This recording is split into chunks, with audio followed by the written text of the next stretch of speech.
मंदिरावरती जर काय बिल्डर किंवा सरकार बुलडोजर फिरवणार असतील तर आपण कुठेतरी स्वराज्याचा मूळ गाभा संकल्प आत्मा विसरलोय का हा प्रश्न आपल्याला पडला पाहिजे।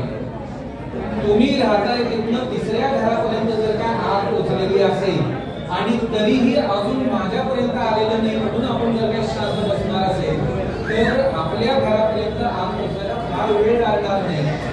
आज इथं जर काय मंदिर सुरक्षित नसेल ह्या पुण्यभूमीमध्ये इथं आपल्या आया बहिणी गाय आणि माय ही सुरक्षित नसेल तर आज समस्त हिंदू धर्माला ग्लानी आले हे सिद्ध होते का नाही।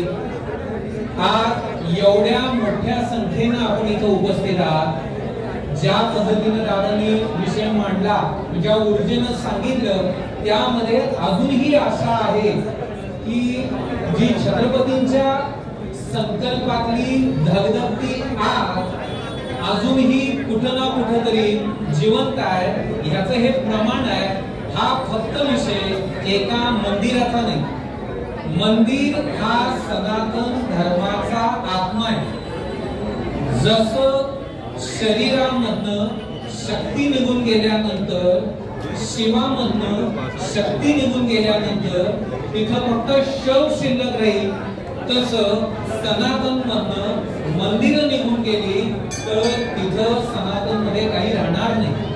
धर्माचा आत्मा आहे मंदिर।